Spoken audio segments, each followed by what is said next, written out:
warahmatullahi wabarakatuh. Saya Komala Dewi. Saya Siti Awalia. Kami dari kelas D D4 Fisioterapi tingkat 3 Akan mempraktikkan penata fisioterapi pada kasus cervical root syndrome. Cervical root syndrome, biasa juga disebut dengan cervical radiculopathy, adalah keadaan di mana terjadi iritasi atau kompresi pada akar-akar saraf servikal yang ditandai dengan nyeri pada leher dan menjalar ke lengan atau tergantung pada akar saraf yang tertekan. Hal yang dapat menyebabkan cervical root syndrome antara lain: pertama, cervical radiculopathy, di mana adanya penyempitan saraf pada leher; kedua, kesalahan postural; ketiga, penyakit disc degeneratif; keempat, strain cervical, cedera yang paling umum terjadi pada atlet. Manifestasi klinis yang dapat terjadi pada kasus CRS yang pertama, nyeri menjalar sesuai area lesi pada akar saraf yang disebut juga nyeri radikular. Yang kedua, gangguan motoris yang ditandai dengan kelemahan otot berdasarkan area miotom. Yang ketiga, spasme otot. Yang keempat, gangguan sensabilitas tergantung area dermatom yang dialaminya. Yang kelima, gangguan postur. Yang keenam, pada kondisi kronis akan timbul kontraktur otot dan kelemahan otot pada area servikal. Patofisiologi pada cervical root syndrome yaitu penonjolan diskus yang menyebabkan perubahan pada korpus vertebra. Perubahan tersebut akan menjadi jaringan ikat baru yang dinamakan osteofit. Osteofit tersebut akan mempersempit kanalis spinalis. Kanalis spinalis pada umumnya itu adalah 17-18 mm, sedangkan pada cervical root syndrome itu menyempit menjadi 9-10 mm, di mana pada saat kanalis spinalis menyempit itu akan terjadi penekanan akar saraf. Jadi saat ini kita akan melakukan anamnesis, di mana ada anamnesis umum berupa identitas pasien dan anamnesis khusus. Kita menggali informasi-informasi mengenai keluhan yang dirasakan pasien. Saat ini saya akan melakukan auto anamnesis, yaitu bertanya langsung kepada pasien. Apa yang merasakan saat ini? Jadi di bagian leher itu apa ya? Berapa ibu merasakan dari itu? Kurang lebih 1 bulan yang lalu. Terus bagaimana rasa nyerinya? Bisa itu tambahkan? Rasanya seperti terus menjalar ke sakit dari sini. Biasa juga kadang kiri tanganku, terus apalagi kalau hal dan kalau ke kiri kayak itu juga agak sakit. Ibu pernah punya penyakit lain sebelumnya? Apakah keluarga ibu juga mempunyai penyakit yang sama? Pemeriksaan selanjutnya itu pemeriksaan fisik, yaitu pertama itu vital sign. Pertama kita akan mengukur tekanan darah pasien.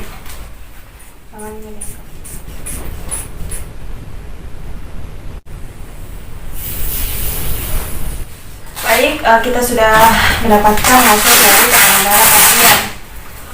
Selanjutnya kita memeriksa unit tadi pasien. Adapun pemeriksaan vital sign yang lain itu respirasi dan suhu. Ya, selanjutnya ada inspeksi, di mana kita mengamati tubuh pasien apakah ada kelainan atau perubahan pada postur tubuh pasien. Kemudian inspeksi ada dua, yaitu inspeksi statis, kita amati keadaan pasien saat diam, dan inspeksi dinamis, kita amati tubuh pasien saat melakukan gerakan. Jadi kita perhatikan dari aspek lateral. Pada inspeksi statis pasien tidak ada terjadi perubahan postur atau kelainan di sekitar servikal pasien. Kemudian pada saat pasien bergerak dia merasakan nyeri. Baiklah, kita lanjutkan pada bagian palpasi.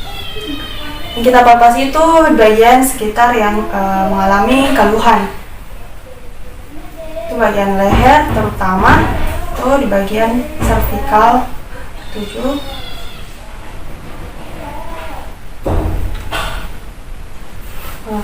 Pasien merasakan nyeri pada cervical 7, 5, dan 6. Lalu di sini saya rasakan adanya spasme pada otot. Selanjutnya quick test atau screening test. Pemeriksaan ini bertujuan untuk mengetahui letak keluhan yang sebenarnya dirasakan pasien. Jadi yang pertama, fleksi ekstensi upper cervical. Coba gelengkan kepala, terus mengangguk. Ya, untuk fleksi upper cervical, fleksi ekstensi upper cervical tidak ada keluhan. Yang selanjutnya, fleksi ekstensi lower cervical. Coba tundukkan kepalanya, Bu. Nah, terus coba lihat ke atas. Ya, untuk fleksi ekstensi lower cervical tidak ada keluhan. Nah, selanjutnya gerakan 3 dimensi. Coba angkat kepalanya ke atas. Ya, kemudian miringkan kepalanya. Ya, terus putar kepalanya. Ya, oke. Untuk gerakan 3 dimensi, ada keluhan nyeri menjalar ke area lengan. Ya, selanjutnya abduksi elevasi shoulder. Angkat tangannya ke samping. Ya, sampai ya, terus putar, terus angkat lagi ke atas. Oke, berarti keluhan tuh. Ya, untuk abduksi elevasi shoulder tidak ada keluhan. Ya, selanjutnya itu adalah pemeriksaan gerak. Yang pertama itu gerak aktif. Ya, Ibu coba gerakan kepalanya ke bawah. Ya, lalu gerakan ke atas.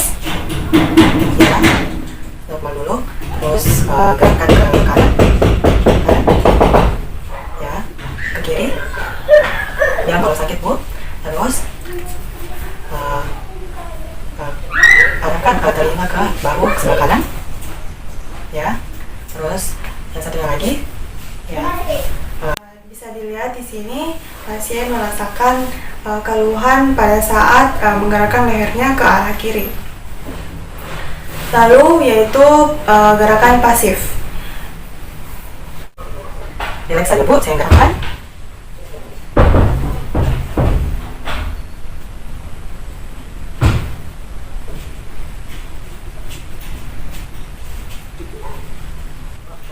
Baiklah, selanjutnya adalah gerakan tes isometrik melawan tahanan.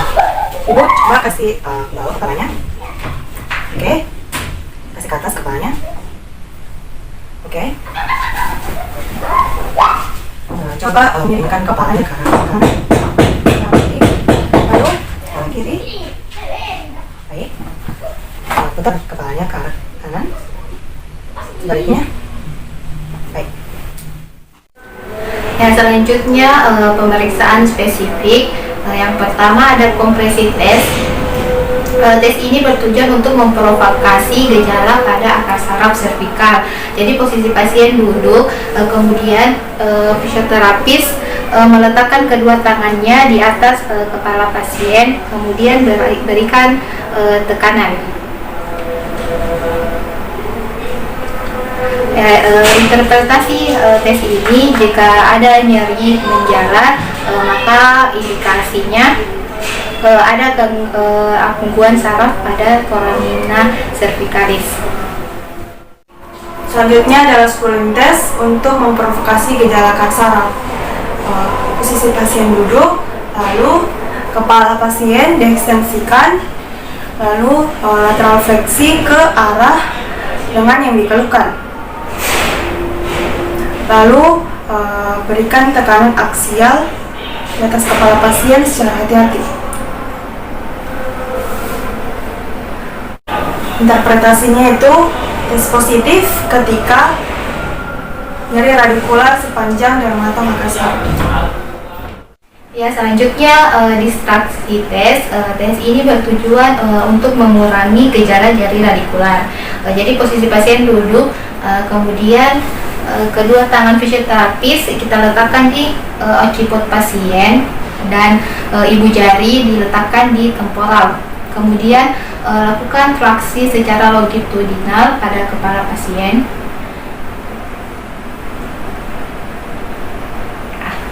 Interpretasi tes ini, jika gejala radikular ringan, maka indikasi ada penekanan pada akar saraf. Baik, selanjutnya adalah Nafsinger test, yaitu tujuannya untuk memprovokasi gejala pada akar saraf.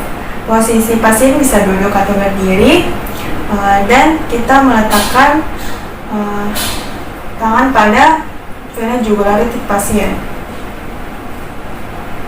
dan pasien mengejan. Dan jika terjadi nyeri radikular di sepanjang dermatom saraf, itu berarti positif.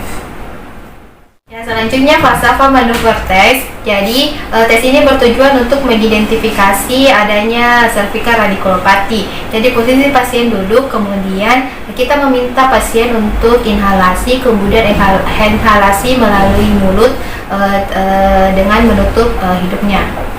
Ya, coba tarik nafas, kemudian buang melalui mulut. Oke, jadi ya, jika ada nyeri radikular di lengan atau di tangan, maka mengidentifikasikan adanya cervical radiculopathy. Selanjutnya akan melakukan pengukuran, yaitu pengukuran nyeri menggunakan flash. Ibu bisa tunjukkan seberapa besar nyeri yang dirasakan. Di sini mulai dari 0 dan nyeri sampai 10 itu nyeri berat.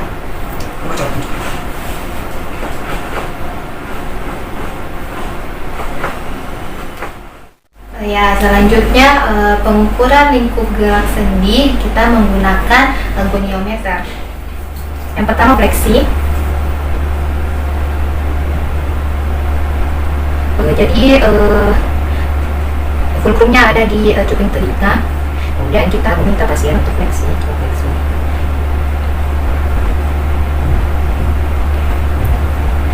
Selanjutnya ekstensi, posisi gonio sama. Oke, sudah ke kepalanya. Nah, selanjutnya lateral fleksi, fulcrum goniometer kita letakkan di spinosus cervical 7. Miringkan kepalanya ke kanan. Oke, miringkan kepalanya ke kiri. Yang selanjutnya rotasi. Jadi gonio ada di atas kepala.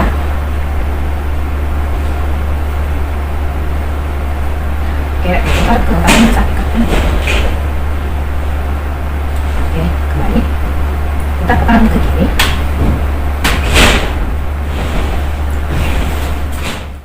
Selanjutnya adalah pengukuran neurologis. Yang pertama itu adalah tes refleks. Kita tes di 3 bagian. Yang itu pertama bicep, tricep, dan brachioradialis.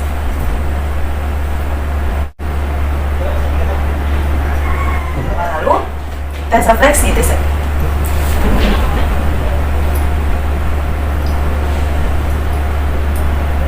Ya, itu kita tes di brachioradialis.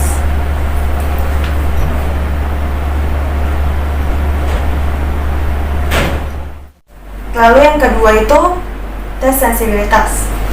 Itu tajam tumpul dan raba kasar dan halus. Pertama itu tajam tumpul. Artinya ini tajam, ini tumpul.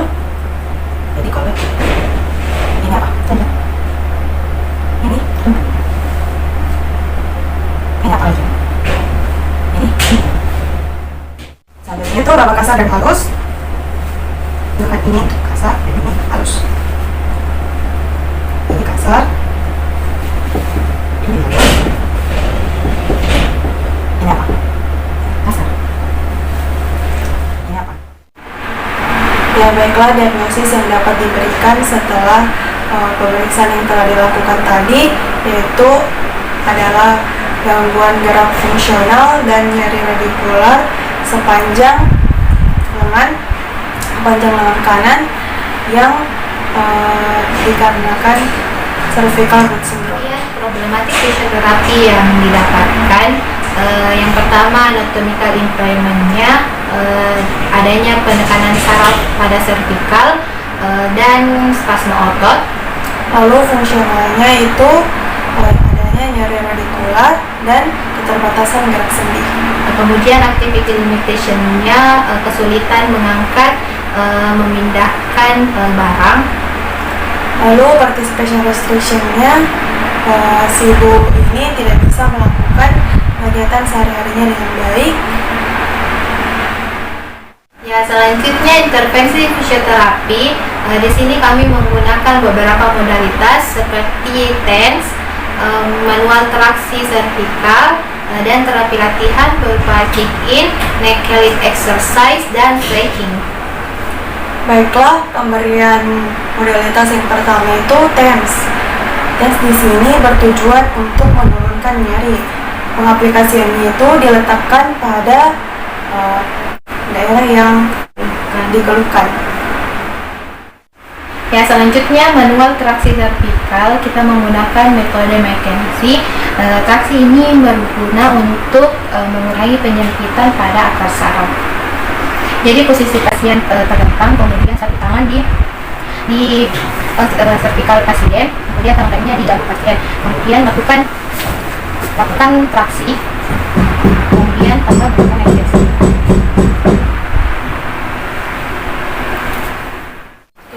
Baiklah, terapi latihan yang pertama itu check-in.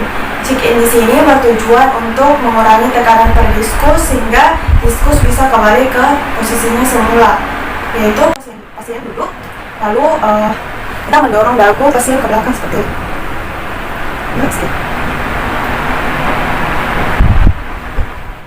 Terapi latihan selanjutnya yaitu stretching.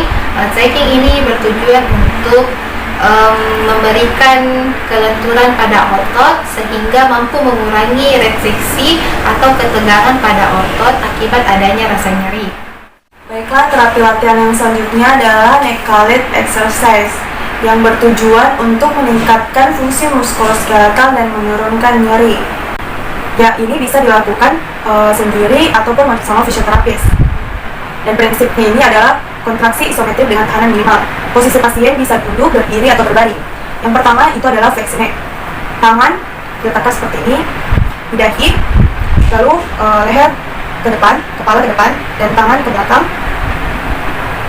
Lalu ekstensi neck, yang kedua itu ekstensi neck.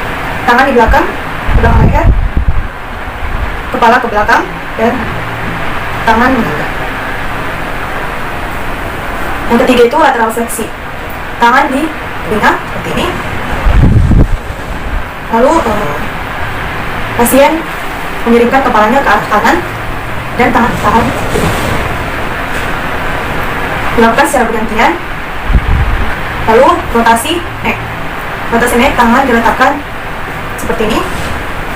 Lalu putar tangan ke kanan, putar kepala ke kanan, tangan seperti ini.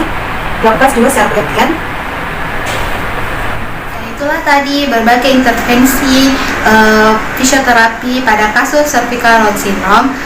Kemudian hal-hal yang dapat dievaluasi fisioterapi yaitu nyeri pada regio cervical, kemudian keterbatasan gerak pada regio cervical dan spasme otot paracervical.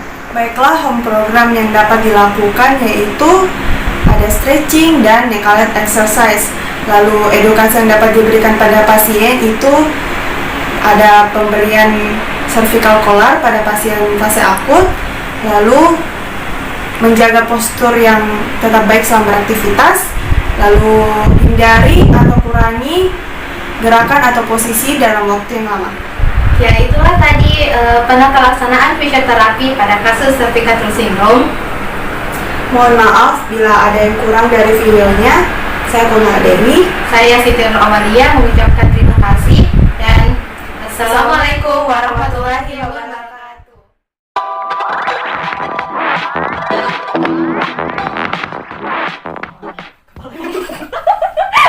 Menjelaskan.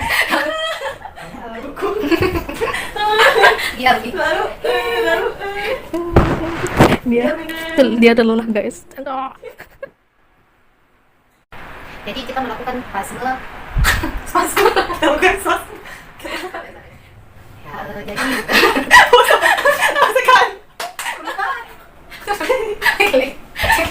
di situ kan.